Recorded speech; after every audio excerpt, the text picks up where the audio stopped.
Hi, I'm Steve Boston. I'm a TV producer and documentarian, and I wanted to discuss the today's events on the new Iranian leader, who is the Ayatollah Khamenei's son, who has been put in that position.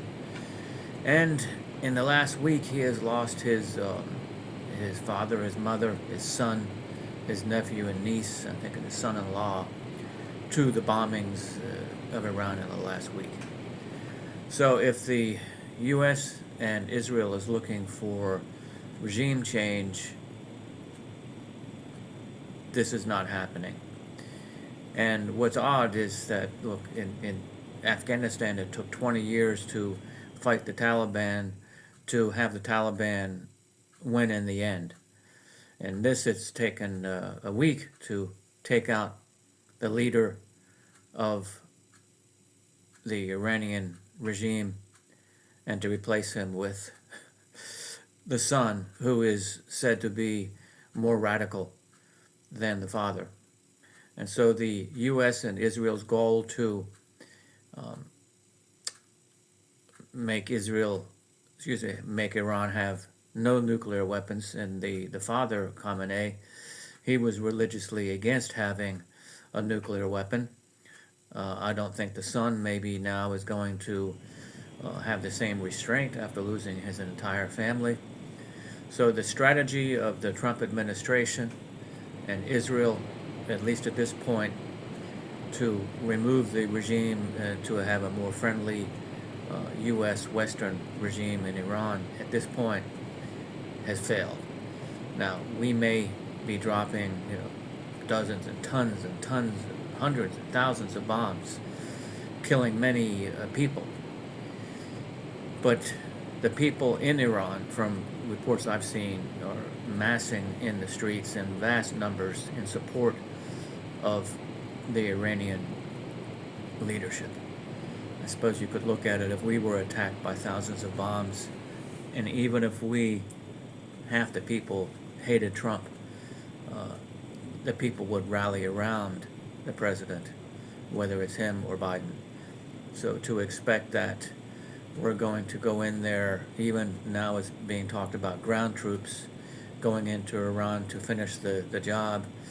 Well, we tried that in Afghanistan for 20 years, and going into small towns and trying to work with the villagers there to give us names of the Taliban, and maybe in small cases that happened, but for the most part, the villagers knew that once we left, the Taliban would come after them. So going into Iran thinking we're going to find people that are going to side with us in any large way, to me, is a fallacy. So I think President Trump announced today that the Iranian war has been completed. Well, I think he's thinking it's been completed, but I think in the Iranian leadership and the people, it's not been completed.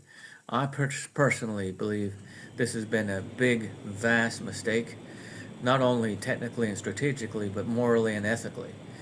What has happened to the moral and ethical basis of the United States? We can say that this was to prevent Iran from having a nuclear weapon, but didn't Trump say that he obliterated that capacity uh, back in June or a few months ago? So what's the reason why we're there now?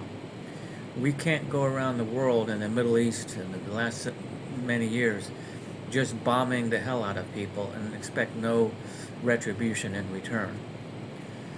Regardless of what reasons we come up with, I think we, the American people, have to really look at this issue and ask ourselves, where are we going with this and what are we accomplishing? Are we making more friends? Are we collaborating with other countries to find win-win situations? Or are we making more enemies and creating more hate, putting the US dollar at risk, um, having other countries join this BRICS nation group, economic group, more and more to not have to use the US dollar and to be the recipient of our sanctions? I mean, come on, people, let's think this out. We have to elect leaders if we can, who represent the will of the people, the vast will of no more wars. I think that's what Trump ran on. No more endless wars and no more regime change. That's completely the opposite.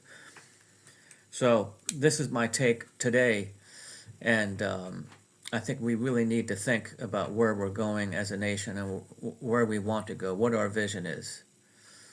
Certainly there are mistakes. Certainly a new leadership can right the wrongs to some degree, but we have really created a mess, in my opinion. So that's my view of today, and we'll talk to you next time. Thank you.